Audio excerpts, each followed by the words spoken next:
नमस्कार। आचार सलील चैनल में आप लोग का स्वागत है।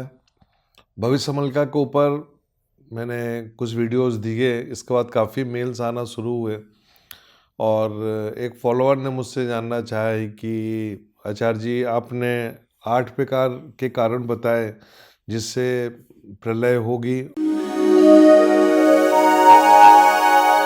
बिल्कुल, मैं अपने फॉलोअर्स को बताना चाहूँगा कि भविष्य मलिका में जो लिखा हुआ है, यदि मैं उसको अब टेक्निकली बात कर रहा हूँ, साइंटिफिक वे में बात कर रहा हूँ, तो भविष्य मलिका में लिखा हुआ है कि जब शनि 2025 में मीन राशि में प्रवेश करेगा, जैसे अभी कुंभ में शनि है और 2023 है ये, और 2023 के बाद पूरा 24 और 25।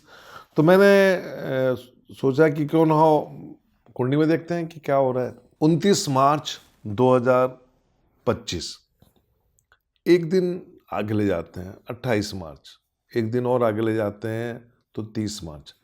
तो मैं ये भी कहूँगा कि 28, 29, 30 मार्च 2025 कुंडली देखा मैंने, तो मीन राशि में शनि 29 तारीख को एंटर हो रहे हैं, 0 डिग्री मीन राशि। वहाँ पे बैठे हुए हैं राहु 3 डिग्री के, शुक्र वहाँ पे बैठे हुए हैं 4 डिग्री के, वक्री हैं शुक्र। बुध वक्री हैं 6 डिग्री पे, सूर्य 15 डिग्री के हैं और चंद्रमा यहाँ पे 18 डिग्री के हैं।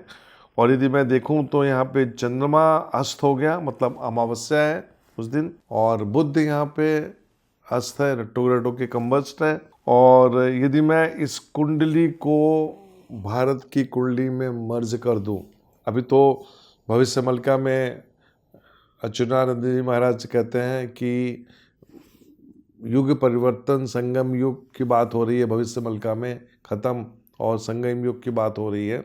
भविष्य मलिका में ये लिखा हुआ है कि जैसे ही शनि मीन में पहुंचेंगे, अब मीन में पहुंचे, साथ में उनके ग्रह बैठे हुए हैं कौन कौन से, राहु, शुक्र, बुध, सूर्य और चंद्रमा, और केतु 12वें घर में है, गुरु वृष राशि में 8वें घर में है, मंगल 9वें घर में है।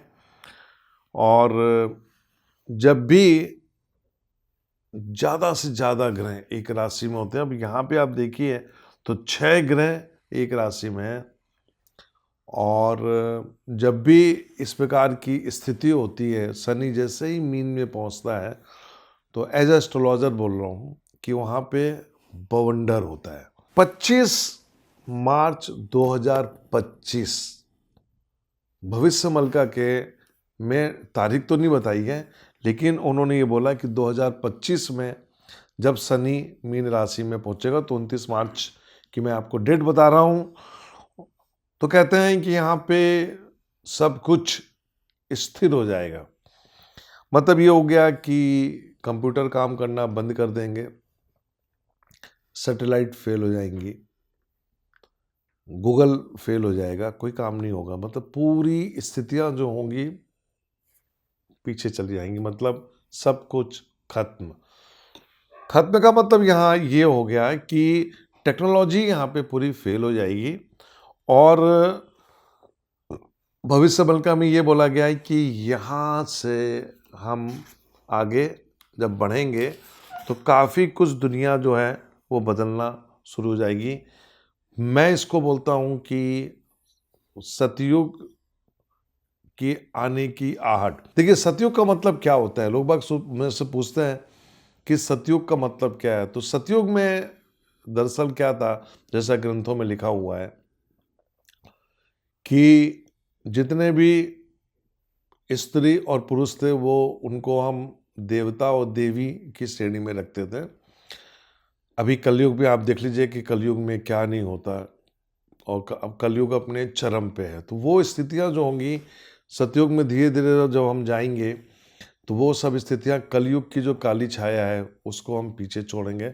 अक्सर मैंने बोला है कि जो मैंने रिसर्च किया है, भविष्य मलिका में भी इस चीज़ को मेंशन किया गया है, और बाकी सभी ग्रंथों में कहा गया है कि आबादी हमारी बहुत कम हो जाएगी, और दुनिया की आबादी 800 करोड़ है और अक्सर इसमें कहते हैं, हमारे गुरुओं ने भी बोला कि करीबन 64 करोड़ आबादी बचेगी, जिसमें 33 करोड़ इस देश में रहेंगे। और आपको याद दिलाना चाहूँगा कि 1947 में हम लोग 33 करोड़ ही थे, तो आबादी ने हमको यहाँ पे मारा। तो मैं समझता हूँ कि कहीं ना कहीं जाके ये जो 25 मार्च का दिन जो होगा 2025 में, यहाँ पे एक बहुत बड़ा बवंडर होने जा रहा है। भविष्य मलका में ये लिखा गया हुआ है। आगे मैं अपने फॉलोअर्स को बताना चाहूँगा कि डरे नहीं, और सब समस्याओं का जो आपके पास उपाय है वो है श्रीमद् भागवत पढ़िए, पठन करिए। पढ़ना है, यूट्यूब में जाके या कंप्यूटर में बैठ कर नहीं देखना, पढ़ना है और सपरिवार पढ़ें और सत्संग करें। और अब तो मैंने आपको बता दिया कि भविष्य मलका में ये लिखा हुआ है, तो उनकी अपनी वेबसाइट है, तो आप वहाँ पे भी जा सकते हैं। आपके मन में जो भी सवाल हैं आप वहाँ पे पूछिए, मेरे से पूछिए, मेरे को व्हाट्सअप करिए कि आप क्या जानना चाहते हैं, और बाकी नहीं तो आप डायरेक्ट वहाँ जाके बात कर सकते हैं। और त्रिसंध्या के बारे में बहुत कहा गया है कि त्रिसंध्या करना चाहिए। दरअसल 1,85,000 ग्रंथों को पढ़ना तो लगभग असंभव है, लेकिन जितना जितना मैं पढ़ता जा रहा हूँ उसमें एक ही चीज़ बोलूँगा कि हमें प्रभु को याद करना है, और जब हम उनको याद करेंगे और उनकी कृपा हुई तो हम समझते हैं कि सब समस्याओं से मुक्ति मिल सकती है।